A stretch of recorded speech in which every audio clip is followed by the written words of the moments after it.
Start कर रहे हैं चैप्टर नंबर 8 यानी पार्टनरशिप अकाउंट का यूनिट नंबर 5 यानी डेथ ऑफ अ पार्टनर। तो ये चैप्टर नंबर 8 की लास्ट यूनिट है। इससे पहले अपन लोग 4 यूनिट कंप्लीट कर चुके हैं, जिसमें अपन ने सबसे पहले पार्टनरशिप का इंट्रोडक्शन पढ़ा है, उसके बाद अपन लोगों ने पढ़ा था गुडविल का वैल्यूएशन, और उसके बाद पढ़ा था एडमिशन, और लास्ट पढ़ा था रिटायरमेंट, और अब पढ़ रहे हैं डेथ ऑफ अ पार्टनर। ठीक है, तो ये चैप्टर यानी कि अपना चैप्टर नंबर 8 का लास्ट यूनिट है। और डेथ ऑफ अ पार्टनर में जो अपन ने रिटायरमेंट में किया था सेम प्रोसीजर अपन को डेथ के केस में करना है। ठीक है, अब लिखा हुआ है जी इसमें क्या क्या करेंगे, यानी गुडविल का वैल्यूएशन करेंगे, प्रॉफिट का वैल्यूएशन करेंगे, यानी कि प्रॉफिट और revaluation of assets and liabilities निकालेंगे, लॉस होगा तो लॉस निकालेंगे, यानी कि सारे काम अपन को करने हैं। तो इसमें लिखा हुआ है amount payable to legal representative. हां, तो इसमें एक वर्ड आया है जी इसमें नया, लीगल रिप्रेजेंटेटिव। अब what do you mean by legal representative, यानी कि जो पार्टनर की डेथ हो गई है तो उसका पैसा किसको दिया जाएगा, तो उसका जो भी लीगल रिप्रेजेंटेटिव होगा उसको पैसा दिया जाएगा। ठीक है जी,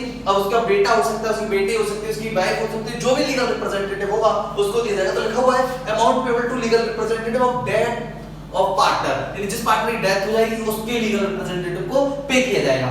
ठीक है, रिटायरमेंट में ऐसा नहीं होता, जो पार्टनर रिटायर होता है उसको पैसा दिया जाता है। अब इसमें लिखा होता है amount outstanding, amount standing to the credit to capital account of the deceased partner. जिस पार्टनर की डेथ हुई है उसकी कैपिटल का पेमेंट अपन को करने का, यानी पार्टनरशिप फॉर्म करेगी। इंटरेस्ट ऑन कैपिटल, कैपिटल पे interest if provided in the partnership deed up to the date of death. ये आपको पता होना चाहिए कि अगर पार्टनरशिप डीड में इंटरेस्ट ऑन कैपिटल के बारे में इंफॉर्मेशन है तो अपन देंगे, नहीं तो अपन नहीं देंगे। अगर उन्होंने बोला है कि अगर पार्टनरशिप डीड में दे रखा है तो आपको जब तक उनकी डेथ हुई है जिस डेट पे, उस डेट तक का आपको इंटरेस्ट उनको देना पड़ेगा in the partnership deed up to the date of death, यानी जिस दिन उनकी डेथ हुई है उस दिन तक का उनको इंटरेस्ट देना पड़ेगा। पार्टनरशिप डीड में दे रखा है कि इंटरेस्ट ऑन कैपिटल देनी है। तीसरा है share of goodwill of the firm. Obviously बात है, फर्म की गुडविल जो है उसको अपन वैल्यूड करेंगे, वैल्यूड करने का अपन को तरीके पता है। ठीक है, यानी उसके मेथड्स पता है, तो जो भी गुडविल निकलेगा उसमें डिसीज्ड पार्टनर जो होगा उस गुडविल में भी हिस्सा दिया जाएगा। ठीक है, उसके बाद है share of undistributed profit and reserve. आपको पता है कि मैंने लास्ट जो चैप्टर करा था, ठीक है जी, रिटायरमेंट, उसमें ये था कि जो भी रिजर्व्स होंगे, ठीक है, जो भी लॉसेस होंगे उनको बांटा जाएगा। तो उसमें लिखा हुआ है शेयर ऑफ अनडिस्ट्रीब्यूटेड प्रॉफिट और reserve. Share of profit on the revaluation of assets and liabilities, यानी कि प्रॉफिट होता है अगर रिवैल्यूएशन से, असेट्स एंड लायबिलिटीज के रिवैल्यूएशन करने से अगर प्रॉफिट होता है तो उसमें भी उसको क्या दिया जाएगा जी, उसका शेयर दिया जाएगा। Share of profit up to the date of death, profit में भी उसको हिस्सा देना है, उसका शेयर देना है। कब तक देना है जी, up to the date of death. ठीक है, शेयर प्रॉफिट। अब इस प्रॉफिट को कैलकुलेशन करने के ना दो मेथड है जो कि अपन करने वाले हैं। ठीक है जी, share of profit up to the date of death तक, यानी जिस दिन तक उसकी डेथ हुई, जिस डेट को डेथ हुई है उस दिन तक उसको प्रॉफिट में भी हिस्सा देना है। ठीक है, शेयर ऑफ जेएलपी। तो गाइस जेएलपी में अपन बोलते हैं जॉइंट लाइफ पॉलिसी, यानी कि लास्ट चैप्टर में अपन ने दो जॉइंट लाइफ पॉलिसी के लिए बात करी थी। एक तो बात करी थी कि अगर उसको अपन क्या माने, उसको एज एक्सपेंसेस माने तो पी एंड एल का खर्चा है, और एज अ सरेंडर वैल्यू के लिए मानते नहीं, एज असेट्स मान के चलते हैं तो सरेंडर वैल्यू वाला मेथड पढ़ा था। और तीसरा है जी रिजर्व। तो जेएलपी यहां पे भी अपन 3 टाइप्स पढ़ेंगे, और एक पॉलिसी अलग से पढ़ेंगे जो सेपरेट पॉलिसी थी, जो इंडिविजुअल पार्टनर की पॉलिसी, उसको भी अपन यहां पर पढ़ेंगे। अब गाइस बात करते हैं लीगल रिप्रेजेंटेटिव और लायबल, यानी इन सब में तो उसको हिस्सा मिलेगा, लेकिन उसके लिए लीगल रिप्रेजेंटेटिव लायबल भी रहेगा। किस किस चीज के लिए, ड्राइंग के लिए। अगर जिस पार्टनर की डेथ हो रही है उसने अगर वो ड्राइंग करी होगी तो ड्राइंग को लिया जाएगा। ठीक है, कौन से लीगल रिप्रेजेंटेटिव से, उस पर इंटरेस्ट भी चार्ज किया जाएगा। ठीक है, लेकिन अगर पार्टनरशिप डीड में है तो, नहीं तो नहीं ले सकते। ठीक है, फिर उसका नेक्स्ट पॉइंट है share on the loss of the revaluation. Obviously बात है, यहां पे अपन ने प्रॉफिट की बात करी थी, रिवैल्यूएशन की, तो लॉस होगा तो लॉस भी लिया जाएगा। ठीक है ना, यानी कि जो डिसीज पार्टनर है उसको लॉस भी दिया जाता है। ठीक है, यानी लॉस में भी उसको शेयर दिया जाता है। ठीक है, तो वो कौन भुगतेगा, legal representative. Share of loss that have accrued till the date of death. तो जैसे अपन ने प्रॉफिट के लिए बात करी थी, सेम ऐसी लॉस के लिए बात करेंगे तो लॉस में भी उसको हिस्सा दिया जाएगा। जब तक उसकी डेथ हुई है उस डेट तक अगर कोई भी लॉस है तो उसमें भी उसको हिस्सा मिलेगा। यानी कि वो प्रॉफिट के साथ साथ अगर हम बात करें तो ये सारे के सारे जो लॉसेस है उसमें भी ये लायबल रहेगा, लेकिन पार्टनर तो लायबल नहीं रह सकता। इसलिए लिखा है वो लीगल रिप्रेजेंटेटिव आर लायबल, और लीगल रिप्रेजेंटेटिव यानी कि इसको अमाउंट पे करेंगे लीगल रिप्रेजेंटेटिव को ये सारी, और लीगल रिप्रेजेंटेटिव से ये सारे का सारा पेमेंट लिया जाएगा, लायबल रहेगा। मान लें क्या करने का है, कैपिटल अकाउंट का अपन इसको करेंगे एडजस्टमेंट और नेट अमाउंट जो होगी वो लीगल रिप्रेजेंटेटिव को दी जाएगी। तो आई होप गाइस ये बात आपको समझ में आई होगी।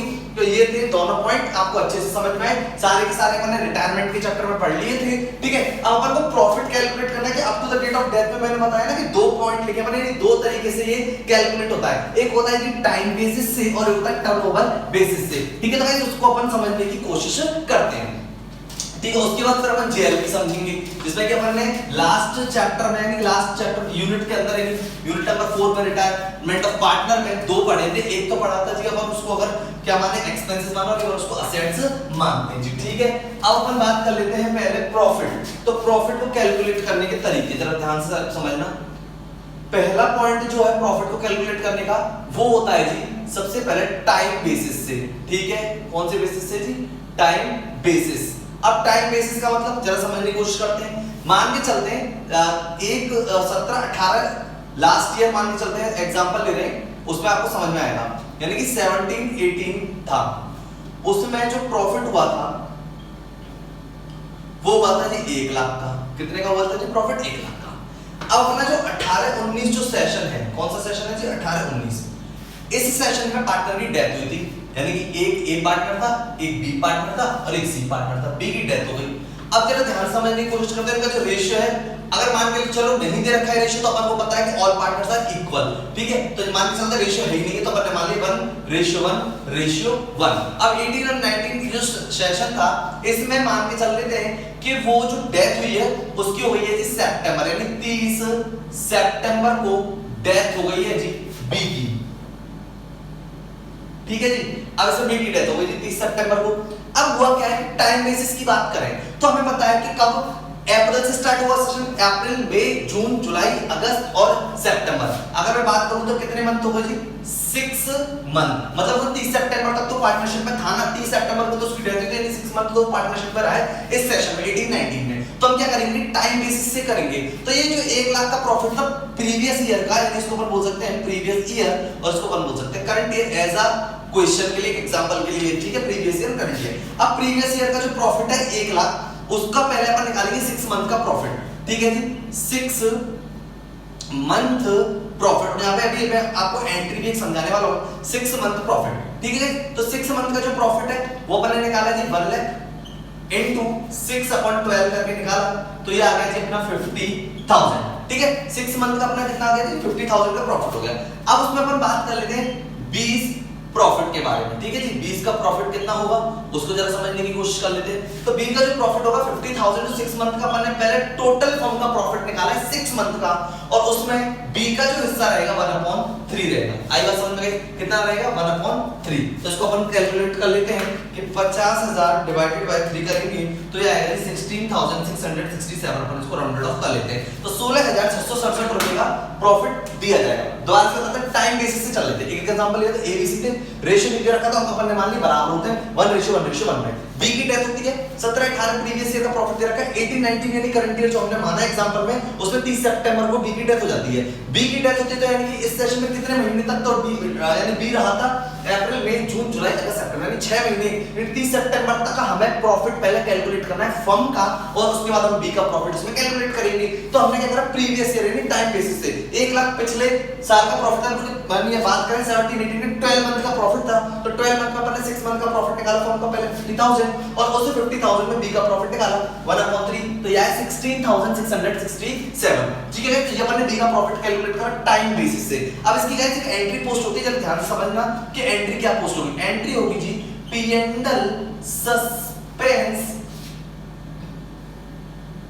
अकाउंट दिया टू 20 कैपिटल अकाउंट, ठीक है, 16,667 से। अब यहाँ पे बात ये चल रही है कि ये एंट्री अपन ने करी है, P&L सस्पेंस अकाउंट दिया टू 20 कैपिटल अकाउंट कर दिया 16,667 से। क्यों किया है यहाँ पे P&L सस्पेंस वर्ड क्यों यूज किया, क्योंकि अभी P&L प्रिपेयर नहीं हुआ है क्योंकि अभी ईयर का एंड नहीं हुआ था और बीच में जो था वो बी की डेथ हो गई थी। ठीक है, तो अब हमें प्रॉफिट का में उसको हिस्सा देना है किसको, बी को। तो इस समय जब हम बी को प्रॉफिट में हिस्सा दे रहे होते तो ये एंट्री पोस्ट हो जाती है P&L suspense account DR to B's capital, क्योंकि प्रॉफिट से जो कैपिटल है इंक्रीज होती है और लॉस से कैपिटल डिक्रीज होती है। तो प्रॉफिट देना है तो P&L suspense account DR to B's capital account अपन ने एंट्री पोस्ट करी। अब ये एंट्री हमने कर दी है। अब इसको जो P&L सस्पेंस को eight the end of the year जब P&L बना रहे होंगे तो ये ट्रांसफर हो जाता है, एंट्री पोस्ट हो जाती है P&L account DR to P&L suspense, क्योंकि बीच में हमको प्रॉफिट देना पड़ेगा बी को। ठीक है, बी की डेथ हो गई मिडिल ईयर में। ठीक है, तो अपन ने P&L suspense account DR to 20 capital. तो आई बात समझ में कि P&L सस्पेंस वर्ड क्यों यूज किया है, क्योंकि अभी P&L प्रिपेयर नहीं हो सकता, क्योंकि P&L जो प्रिपेयर होगा फर्म का होगा at the end of the year. ठीक है, तो ये P&L suspense account DR to 20 capital, तो 20 कैपिटल के अकाउंट में कहां पे चला जाएगा, by P&L suspense account 60,667। I hope कि ये बात आपको समझ में आई। टाइम बेसिस से किया है हमने, क्या करा 30 सितंबर को यानी कि जो बी की थी डेथ हो गई, मर गया था, तो यानी 6 मंथ का अपन ने प्रॉफिट निकाला। तो प्रीवियस ईयर का जो 1 लाख का प्रॉफिट था उसका 6 मंथ का प्रॉफिट निकाला पहले फर्म का 50,000। ठीक है, तो 20 का जो प्रॉफिट था वो 50,000 को 1/3 देके दे दिया और P&L suspense account DR to 20 capital account entry अपन ने पोस्ट कर दी। तो आई होप कि गाइस ये वाला बात आपको अच्छे से समझ आई होगी। ये 6 मंथ का प्रॉफिट फर्म का है, उसके 20 का प्रॉफिट अपन ने निकाल दिया। ठीक है, तो ये था टाइम बेसिस। अब बात कर लेते हैं इसमें टर्नओवर बेसिस से, यानी सेल्स बेसिस से। वो किस तरीके से होगा तो उसको भी अपन समझने की कोशिश करते हैं। ठीक है, एंट्री इसमें सेम तरीके से ही होगी, यानी अगर प्रॉफिट है तो एंट्री पोस्ट हो जाएगी P&L suspense account DR to 20 capital. ठीक है, रेशियो 1 वही मान रहे हैं 3 है, यानी 1:1:1। 17-18 में जो सेल थी, ठीक है, वो थी आपकी 6, यानी मान के चलते 8 लाख। ठीक है, कितनी थी सेल 8 लाख, और जो प्रॉफिट हुआ था आपको वो हुआ था आपको 2 लाख का। ठीक है, कितना हुआ था जी 2 लाख का प्रॉफिट हुआ था। 18-19 में मान के चलते हैं जी 30 सितंबर को ही बी की डेथ हुई है जी। ठीक है, बी की डेथ हो गई। ठीक है, एग्जांपल से समझना, अभी टाइम बेसिस से नहीं कर रहे हैं, अब हम इसको कर रहे हैं टर्नओवर बेसिस से। टर्न ओवर बेसिस, ठीक है, इस कौन से बेसिस से कर रहे हैं, टर्नओवर से। यानी टर्नओवर बेसिस की बात करें तो इसको अपन क्या और बोल सकते हैं, सेल्स।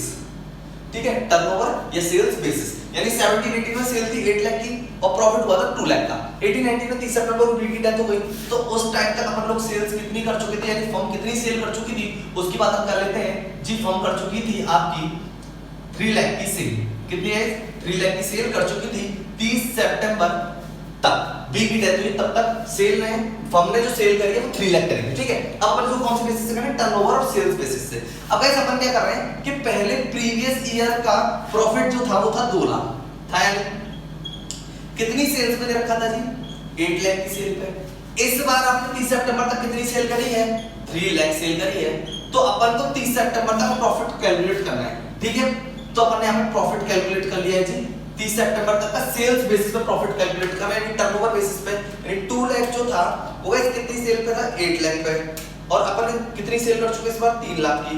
3 लाख का जो प्रॉफिट कितना है, 75,000 का आया है आपका प्रॉफिट। ठीक है, ये आपका है 30 सितंबर तक, और सेल्स बेसिस पे निकाल रहे हैं कि 2 लाख का प्रॉफिट था 8 लाख की सेल पे, तो 30 सितंबर तक कितनी सेल करी है, 3 लाख की सेल करी है, तो 3 लाख पर कितना प्रॉफिट होगा जी 75,000। ठीक है, अब इसमें अपन बात कर लेते हैं 75,000 है, इसमें अपन को 20 प्रॉफिट निकालना है।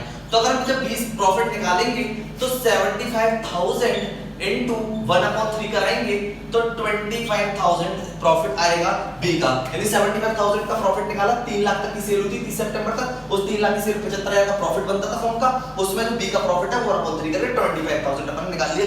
सेम एंट्री हुई है P&L suspense account DR to 20 capital account. ठीक है गाइस, कितने रुपए से 25,000 से। ठीक है जी, 25,000 से ये एंट्री पोस्ट होगी यहाँ पे कि P&L suspense account DR to 20 capital account. ठीक है, 75,000 1/3 25,000। गाइस अपन ने कौन से बेसिस से करा है, टर्नओवर बेसिस से, सेल्स बेसिस। टर्नओवर को अपन सेल भी कहते हैं। प्रीवियस ईयर 17-18 में एक एग्जांपल लिया जिसमें सेल हुई थी 8 लाख, प्रॉफिट हुआ था 2 लाख का। 18-19 में 30 सितंबर को बीबी डेथ हो गई और 30 सितंबर तक जो सेल करी थी, क्योंकि हम सेल बेसिस से निकाल रहे हैं, तो 3 लाख की सेल करी थी। तो अपने प्रॉफिट निकाला कि 2 लाख पे प्रॉफिट था, 2 लाख प्रॉफिट था 8 लाख की सेल पे, तो 3 लाख की सेल में कितना होगा 75,000। तो ये निकल के आ गया 30 सितंबर की सेल तक का प्रॉफिट फर्म का, और उसमें 20 का प्रॉफिट कितना होगा 75,000 into 1/3 profit sharing ratio P and suspense account दिया टू 20 कैपिटल अकाउंट। ठीक है, तो ये था टर्नओवर एंड सेल्स बेसिस। अच्छा इसको एक तरीके से और कर सकते हैं, इसका एक मेथड और देख लीजिएगा। ये वाला तो अपन ने कर लिया, इसका एक और मेथड आपको समझाते हैं। ठीक है, अल्टरनेटिव मेथड है टर्नओवर बेसिस का। तो गाइस मैं इसको इरेज कर रहा हूं, तो जरा ध्यान से समझिएगा उसको अपन किस तरीके से करने वाले हैं। एंट्री वही सेम होगी, ठीक है, अमाउंट भी वही आएगा अपना। अपन क्या निकाल रहे हैं कि प्रॉफिट परसेंटेज निकाल लेते हैं। क्या निकाल लेते हैं? परसेंटेज, प्रॉफिट मार्जिन निकाल लेते हैं। प्रॉफिट मार्जिन निकाला, ठीक है, तो profit margin 2 lakh upon 8 lakh into 100 अपन ने करा, तो परसेंटेज निकालते हैं जी। 2 लाख अपॉन 8 लाख और इनटू 100, तो कितना परसेंट प्रॉफिट था? 25%। ठीक है, इस बार का अपन प्रॉफिट निकालते हैं जी। जो 30 सितंबर तक सेल कितनी हुई है जी? 3 लाख। ठीक है, तो 3 लाख का कितना हो गया? 25%, तो कितना आएगा? 75,000। इसमें अपन को किसका निकालना है? 20 प्रॉफिट। तो 20 प्रॉफिट अपन किस तरीके से निकालेंगे? 75,000 into 1/3, तो कितना आएगा गाइस? 25,000। सेम आएगा अल्टरनेटिव बेसिस से। पहले अपन परसेंटेज निकालेंगे, 2 लाख प्रॉफिट जो है 8 लाख में कितना परसेंट है, और इस साल जो 3 लाख की सेल हुई उसमें 25% मेरी जो प्रॉफिट परसेंटेज है उसको लगा दिया, 75,000 प्रॉफिट आ गया, और उसमें 20 को प्रॉफिट दे दिया, 75,000 into 1/3 यानी 25,000। और एंट्री अपन को वही से पोस्ट करनी है, P and L suspense account दिया टू 20 कैपिटल अकाउंट। ठीक है, सस्पेंस का मैंने आपको समझा दिया क्योंकि ये ईयर एंड में बनता है पी एंड एल, लेकिन बीच में अगर किसी की डेथ होती है तो P and L suspense use करते हैं, और फिर eight the end of the year P and L suspense को ट्रांसफर कर देते हैं पी एंड एल में। तो एंट्री क्या पोस्ट हो जाती है? पी एंड एल अकाउंट दिया to P and L suspense. ठीक है, तो आई होप गाइस ये आपको टर्नओवर बेसिस समझ में आया होगा, और इससे पहले अपन ने टाइम बेसिस समझा था, वो भी आपको अच्छे से समझ में आ गया होगा। तो गाइस अपन बात करने वाले हैं जॉइंट लाइफ पॉलिसी के बारे में, यानी जॉइंट लाइफ पॉलिसी की जो बात कर रहे हैं वो हम बात कर रहे हैं in case of death of a partner. ठीक है, इससे पहले बात करी थी in case of retirement of a partner, अब हम बात कर रहे हैं डेथ ऑफ अ पार्टनर के केस में जॉइंट लाइफ पॉलिसी। तो अपन ने जैसे कि लास्ट यानी कि जो चैप्टर यानी यूनिट थी अपनी 4, उसमें अपन ने पढ़ा था, एक तो अपन उसको मानते हैं एज अ एक्सपेंसेस। ठीक है, तो जब अपन उसे एक्सपेंसेस मानते हैं, अब हम उसको बोलते हैं प्रीमियम मेथड। गाइस कौन सा मेथड बोलते हैं? Premium method. ठीक है, एज अ एक्सपेंसेस मानते हैं।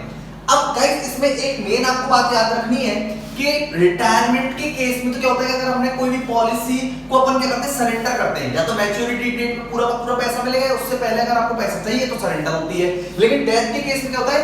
अगर कोई पार्टनर की डेथ हो जाती है तो पूरी की पूरी वैल्यू मिल जाती है जॉइंट लाइफ पॉलिसी की। ये आप लोगों को पता होना चाहिए। जैसे आप अपन की जो यानी कि आम जिंदगी में अगर अपन बात करें तो लाइफ इंश्योरेंस कंपनी से अपन लोग जो लाइफ इंश्योरेंस लेते हैं तो उसका यही होता है कि अगर मान के चलते हैं कि अगर अपन ने जिंदा है और अपन ने उसको उसका पैसा अपन को पहले चाहिए, मैच्योरिटी डेट से पहले, तो उसको बोलते हैं सरेंडर वैल्यू मिली अपन को। लेकिन अगर मान के चलते हैं मैच्योरिटी डेट से पहले अगर डेथ हो जाती है तो पूरा का पूरा पैसा मिलता है जो कि मैच्योरिटी डेट पे मिलने वाला होता है। तो जॉइंट लाइफ पॉलिसी में पहला जो केस समझा रहे हैं प्रीमियम मेथड वाला समझा रहे हैं, जो एज अ एक्सपेंसेस मानते हैं। जब कोई पार्टनर की डेथ हो जाएगी तो अपन इंश्योरेंस कंपनी में पैसा ड्यू करेंगे। नॉर्मली एंट्री समझने की कोशिश करना, इंश्योरेंस कंपनी अकाउंट DR2 अपन JLP अकाउंट कर देते हैं। ठीक है, सपोज दैट मान के चलते पॉलिसी जो थी वो आपके ऐसे मॉड्यूल के एग्जांपल ले लेते हैं, तो एक जॉइंट लाइफ पॉलिसी जो थी वो थी 1 लाख रुपए की।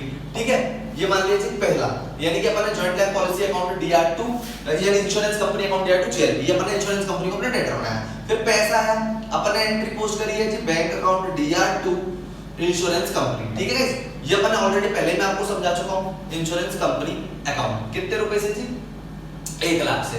अब गाइस बात समझना कि insurance company to JLP due कर दी, जब कोई पार्टनर की डेथ हो गई पूरी की पूरी होल अमाउंट जो कि मैच्योरिटी डेट पे मिलने वाली होती है। तो insurance company account DR2 JLP और bank account DR2 insurance company account. ठीक है गाइस, ये अपन ने कर दिया।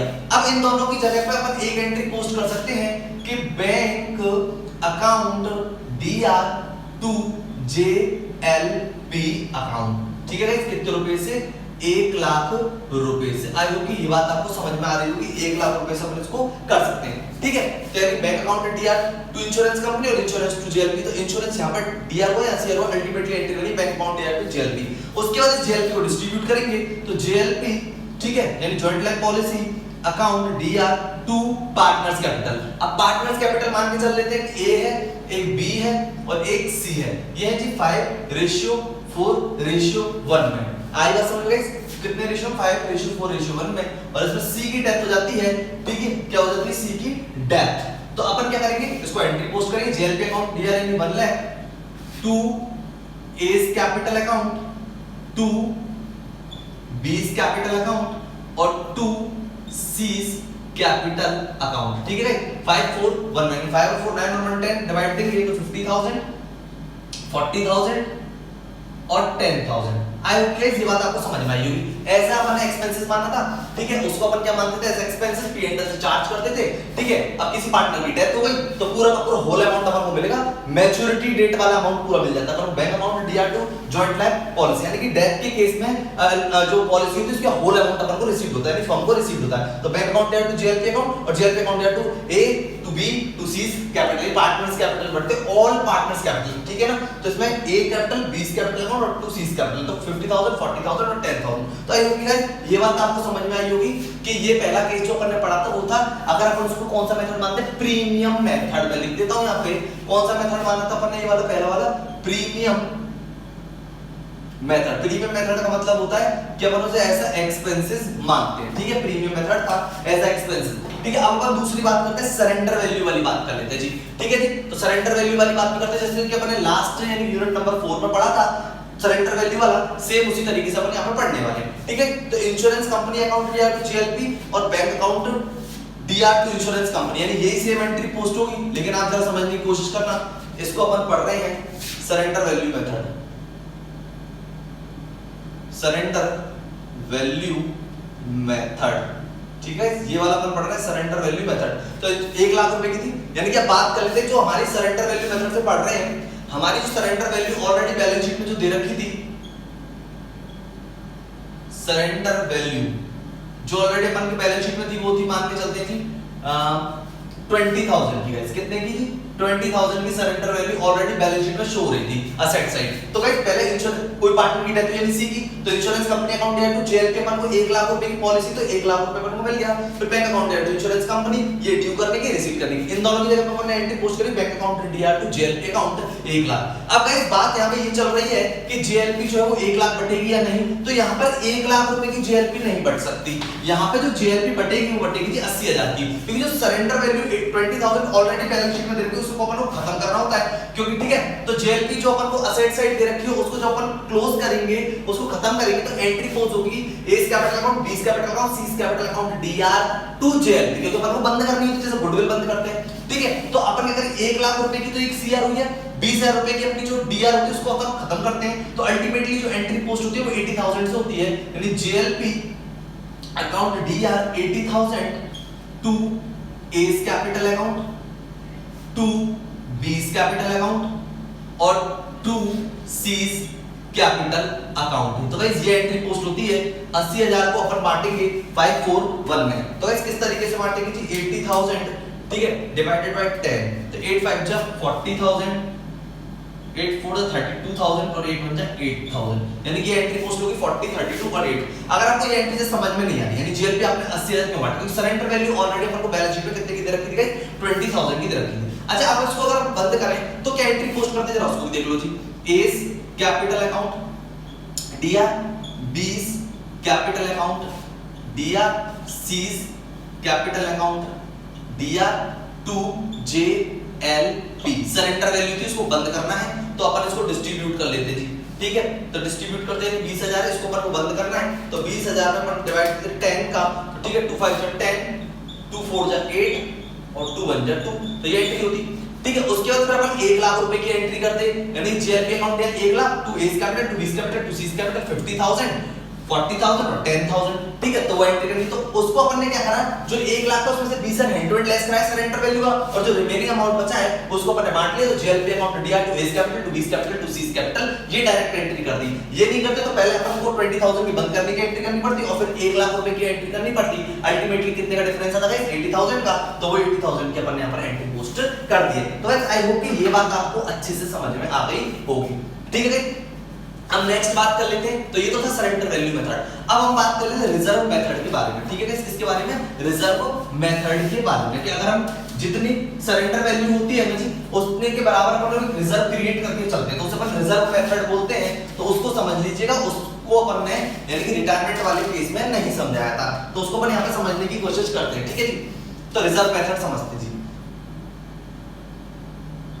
रिजर्व मेथड, रिजर्व मेथड बोले तो यानी joint life policy reserve, joint life policy reserve, ठीक है। तो अब इसमें एक एग्जांपल लेते हैं, यानी कि जॉइंट लाइफ पॉलिसी रिजर्व, यानी जितना अपन लोग सरेंडर वैल्यू होती है उतना ही अपन एक रिजर्व क्रिएट करके चलते हैं, उसे अपन joint life policy reserve method कहते हैं, ठीक है। जैसे जेएलपी जो थी वो तो थी जी 1 लाख की, ठीक है, और जो जेएलपी रिजर्व बना हुआ था वो था हमारा 20,000 का जी, और जेएलपी यानी कि जो सरेंडर वैल्यू दे रखी थी, जेएलपी की सरेंडर वैल्यू जो ऑलरेडी बैलेंस शीट में गिवन थी, बैलेंस शीट में जैसे इससे पहला भी जो कराया था उसमें भी सरेंडर वैल्यू जो बैलेंस शीट में गिवन थी 20,000 की, और यहां पे भी जो सरेंडर वैल्यू बैलेंस शीट में गिवन है जी वो कितनी की है? 20,000 की, ठीक है। तो इसकी जरा एंट्री समझने की कोशिश करो क्या करा है।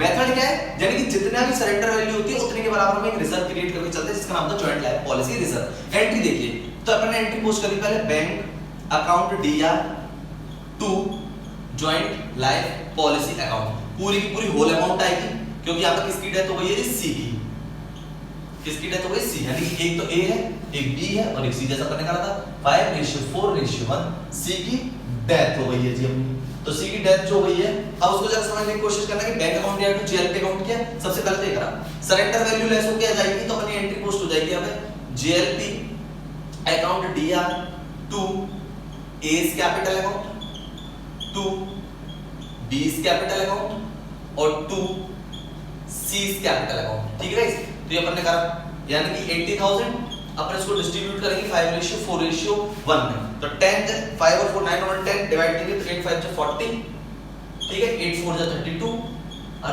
8 1 जा 8, ये अपन ने एंट्री पोस्ट करी, ठीक है। JLP account to A's capital to B's capital to C's, वही सरेंडर वैल्यू लेस करने के बाद 80,000 थी वो अपन ने डिस्ट्रीब्यूट कर दी। अब गाइस बात चल रही है कि जो जेएलपी रिजर्व ये जो बनाया था, अब इसको डिस्ट्रीब्यूट कर लेंगे क्योंकि पॉलिसी खत्म हो गई है। एंट्री होगी जेएलपी, क्योंकि रिजर्व जो होगा वो हमारा लायबिलिटी साइड होगा, तो उसको हम खत्म करेंगे, तो JLP reserve account DR to A's capital account to B's capital account और टू सीज कैपिटल अकाउंट, ये एंट्री पोस्ट होगी JLP reserve, JLP reserve account DR to A's capital to B's capital to C's capital. Guys कितने का? 20,000 का था, इसको distribute करेंगे इस 20,000 को 5:4:1 में, तो 5 और 4 9 और 10, तो n2 5 10, 2 4 जा 8 और 2 1 जा 2, यानी कि बंद हो जाएगी 10,000 8,000 और 2,000 में, यानी जो रिजर्व था उसे अपन ने बंद कर दिया, तो रिजर्व बढ़ जाएगा, प्रॉफिट हो जाएगा एस बीस सीज कैपिटल सीआर हो जाएगी, तो A's capital account DR sorry to A's capital to B's capital to C's capital, यानी एंट्री पोस्ट हुई है JLP reserve account DR to A's capital to B's to C's. ये policy method कितना था? जो सरेंडर वैल्यू अपन लोग balance sheet में लेते हैं उतने का ही अपन एक रिजर्व क्रिएट करके चलते हैं जितनी सरेंडर वैल्यू होती है, तो जेएलपी रिजर्व क्रिएट किया हुआ था। तो जेएलपी जब हमें 1 लाख रुपए की मिल गई पूरा पैसा, तो उसमें से 20,000 जो ऑलरेडी सरेंडर वैल्यू था उसको लेस करने के बाद 80,000 बांट दिया, और जो रिजर्व था उसको भी बांट दिया JLP reserve account DR to A's capital to B's capital to C's capital, यानी 20,000 का रिजर्व को 5:4:1 में, इसमें सी की डेथ हुई थी और उसका रेशियो था 1/10, ठीक है। तो भाई सब में बटेगा, क्योंकि जेएलपी जब कोई पार्टनर की डेथ हो जाती है तो होल अमाउंट फर्म को रिसीव्ड हो जाती है, जो कि मैच्योरिटी डेट पर रिसीव्ड हुई होती है, वो डेथ के केस में पूरी की पूरी आपको मिलेगी मैच्योरिटी अमाउंट। तो आई होप कि आपको तीनों मेथड समझ में आए होंगे। पहला था अपन का प्रीमियम मेथड, दूसरा था अपना सरेंडर मेथड और तीसरा है अपना रिजर्व मेथड। आई होप कि आपको अच्छे से समझ में आ गया होगा। तो बात करते हैं अपन सेपरेट लाइफ पॉलिसी के बारे में। सेपरेट लाइफ पॉलिसी की अगर बात करते हैं तो यहाँ पर क्या होता है, पार्टनरशिप फर्म ने इंडिविजुअल पार्टनर की इंडिविजुअल पॉलिसी ले रखी होती है, ठीक है, और इंडिविजुअल पॉलिसी ले रखी होती है और इसको ऐसा प्रीमियम की तरह ट्रीट करती है, लेकिन पॉलिसी सब इंडिविजुअल पार्टनर की अलग अलग ले रखी होती है। तो इसको एक एग्जांपल से समझने की कोशिश करते हैं कि सेपरेट लाइफ पॉलिसी का मतलब है क्या, यानी ए है, बी है एंड सी है, ठीक है। इनकी जो पॉलिसी है, यानी इसकी बात समझते हैं, पॉलिसी की जो है इसकी ए की तो है 2 लाख की है और बी की अपन की 1 लाख की है और सी की भी अपनी 1 लाख की पॉलिसी यहाँ पर दे रखी है, ठीक है जी। अब बात कर लेते हैं इसकी सरेंडर वैल्यू के बारे में। अब गाइस जो सरेंडर वैल्यू दे रखी है वो ए की दे रखी है अपन की 20,000 और बी की दे रखी है अपनी 10,000 और सी की भी दे रखी है जी 10,000 की ये सरेंडर वैल्यू अपने यहाँ पे दे रखी है। यानी पॉलिसी दे रखी है, इंडिविजुअल पॉलिसी है, ए की, बी की और सी की 2 लाख 1 लाख 1 लाख की, और सरेंडर वैल्यू दे रखी है 20,000 10,000 और 10,000 की। ठीक है, इसमें जो सी है, सी की हो रही है यहाँ पर डेथ। ठीक है, अगर इनके प्रॉफिट शेयरिंग रेशियो की अगर मैं बात करूं तो मैं वो भी लिख देता हूं, प्रॉफिट शेयरिंग रेशियो। ठीक है जी, प्रॉफिट शेयरिंग रेशियो की अगर मैं बात करूं तो इनका जो रेशियो है वो है जी 3:2:1। ये इनका प्रॉफिट शेयरिंग रेशियो 3:2:1। ठीक है, जब यानी कि सी की डेथ हो गई। अब गाइस हुआ क्या है कि इसको किस तरीके से ट्रीट करते हैं, पी&एल से इसका जो प्रीमियम है वो चार्ज किया जाता है। सी की डेथ होती है तो जो सी की डेथ हो रही है उसका तो अपन को होल अमाउंट मिलता है। क्या मिलता है जी, सी का तो क्या मिलेगा जी, होल अमाउंट। यानी कि अगर हम बात करें तो सी की तो इंश्योर्ड वैल्यू पूरी मिलेगी, इंश्योर्ड वैल्यू। ठीक है, तो ये सी की वैल्यू मिलेगी इंश्योर्ड। तो गाइस कितनी है सी की इंश्योर्ड वैल्यू, 1 लाख। और अपन लोग इसमें ऐड कर देते हैं, यानी कि सरेंडर वैल्यू किस की ऐड करेंगे जी, एज प्लस और किसकी करेंगे यहाँ पर, बी। इसकी हम ऐड करते हैं जी सरेंडर वैल्यू। ठीक है जी, इसलिए ऐड कर रहे हैं क्योंकि हमें पता है कि हमें लीगल रिप्रेजेंटेटिव यानी सी के लीगल रिप्रेजेंटेटिव को कितना पैसा देना है वो हम निकालते हैं। उसका तरीका होता है जो जिसकी सी की डेथ हो रही है यानी जिस पार्टनर की डेथ हो रही है उसकी तो इंश्योर्ड वैल्यू, और जो रिमेनिंग पार्टनर है जैसे ए और बी उसकी अपन सरेंडर वैल्यू यहां पर लेते हैं। एक मेथड है तो 20,000 और 10,000 की अगर हम बात करें तो गाइस 30,000 हो गया, और इसको अपन ऐड करेंगे तो 1,30,000 हो जाता है। यानी सी की तो इंश्योर्ड वैल्यू आ गई और रिमेनिंग पार्टनर की सरेंडर वैल्यू आ गई। ठीक है, अकाउंटिंग ट्रीटमेंट होता है सी के लीगल रिप्रेजेंटेटिव को कितना पैसा देना वो निकालने के लिए। ठीक है, तो सी को जो अपन पॉलिसी में पैसा देते हैं ताकि सी का जो पैसा निकलेगा, ठीक है, उसको अपन किस तरीके से निकालते हैं कि 1,30,000 इनटू जो सी का रेशियो है वो है जी 1/3 2 और 1। यानी कि इसको चलो मान लेते हैं 3:1 कर लेते हैं, तो 3 और 1 4 और 1 5, तो 1/5। तो गाइस ये निकालेंगे इसका 1,30,000 में। ठीक है, 1,30,000 डिवाइडेड बाय 5 करेंगे तो गाइस आएगा 26,000। ये तरीके से होता है, इसकी एंट्री में भी आपको बताऊंगा। इन दोबारा समझते हैं, सेपरेट पॉलिसी होती है। ठीक है, और ये जो होती है एक्सपेंसेस की तरह होती है, पी&एल से चार्ज होता है सब प्रीमियम। ठीक है, ए बी सी ने तीनों की पॉलिसी इंडिविजुअल है, सेपरेट है, 2 लाख 1 लाख 1 लाख। इसमें सी की डेथ होती है, इनकी सरेंडर वैल्यू दे रखी है 20,000 10,000 10,000 और प्रॉफिट शेयरिंग रेशियो दे रखा है 3:1:1। इसको एक एग्जांपल के साथ अपन इसको समझ रहे थे।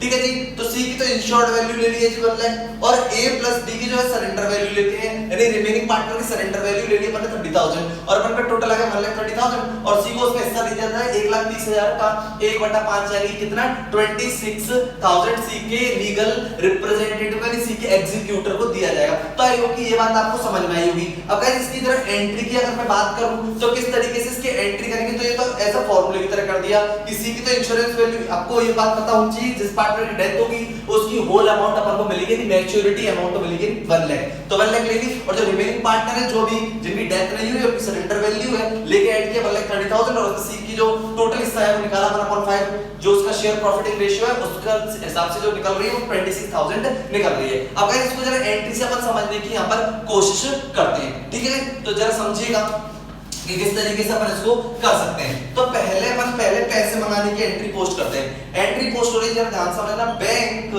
Account DR to separate life policy. ठीक है, मैंने शॉर्ट फॉर्म में लिख दिया सेपरेट लाइफ पॉलिसी।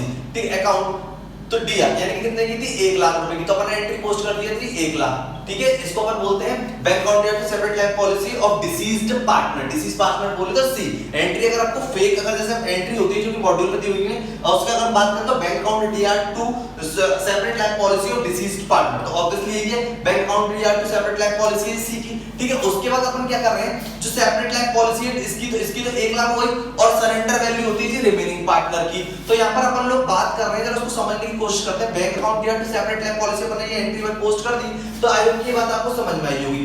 उसके बाद हम लोग क्या करते हैं, separate life policy of deceased. ठीक है, सेपरेट लाइफ पॉलिसी अपन बोलते हैं separate life policy of C's. ठीक है, अकाउंट DR, तो ये कितनी है गाइस, 1 लाख रुपए। ठीक है, separate life policy of remaining, ठीक है, रिमेनिंग यानी separate life policy of A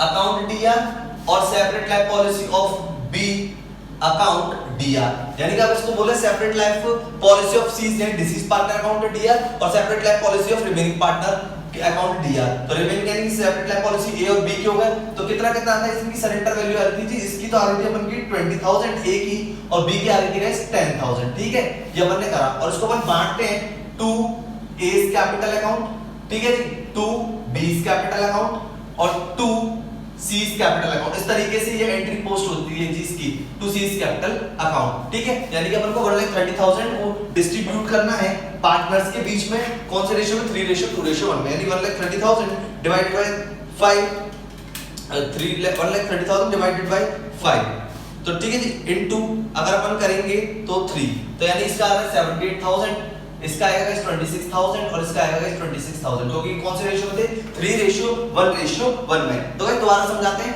separate life policy bank account divide separate life policy of deceased partner यानी सी की थी ये 1 लाख, उसके बाद separate life policy of C, ठीक है, यहां पे मैं लिख देता हूं to separate life policy of C, ठीक है, यानी कि डिसीज पार्टनर के, यानी ये पैसा अपने पास आ गया जी 1 लाख रुपए। उसके बाद अपन ने क्या करा, जो पार्टनर डिसीज था उसकी पॉलिसी दिया होल अमाउंट यानी मैच्योरिटी अमाउंट और रिमेनिंग पार्टनर की कौन सी है, सरेंडर वैल्यू। तो separate life policy of C's capital account C's account दिया, separate life policy of A account दिया, तो separate life policy of B account दिया, ये सरेंडर वैल्यू और ये मैच्योरिटी अमाउंट फुल, और इसको डिस्ट्रीब्यूट करते ए बी सी में, कौन से रेशियो में, प्रॉफिट शेयरिंग रेशियो में, 3:1:1 में, 78 26 26। तो गाइस अब बात करते हैं सी के एग्जीक्यूटर को 26,000 देना, तो अपन ने यहां से निकाल लिया था कि इंश्योर्ड वैल्यू 1 लाख प्लस ए और बी यानी रिमेनिंग पार्टनर की सरेंडर वैल्यू 130 और उसका 1/5 यानी 26,000। तो गाइस ये था सेपरेट लाइफ पॉलिसी।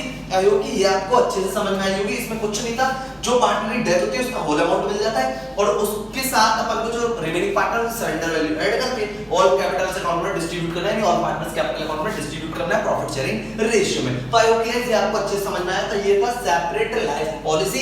इससे पहले अपन ने जॉइंट लाइफ पॉलिसी पढ़ी और अपन ये भी पढ़ा कि लीगल रिप्रेजेंटेटिव को क्या क्या पे करना है और उनसे क्या क्या ले सकते हैं, ठीक है जी। तो आई होप कि ये बात आपको अच्छे से समझ में आई होगी। तो ठीक है गाइस, अब इसका जो रिमेनिंग जो टॉपिक है यानी कि रिमेनिंग इसके कुछ एग्जांपल्स अपन करेंगे, कुछ इलस्ट्रेशंस करेंगे, ठीक है, तो अपन करेंगे नेक्स्ट लेक्चर में। तो गाइस आप इसका रिवीजन करो, अगर कोई प्रॉब्लम आ रही है पॉलिसी में तो आप कमेंट सेक्शन में जरूर लिखिएगा, ठीक है, जिससे आपकी प्रॉब्लम सॉल्व हो सकती है। तो गाइस मिलेंगे अपन नेक्स्ट लेक्चर में, तब तक के लिए guys good bye and thank you.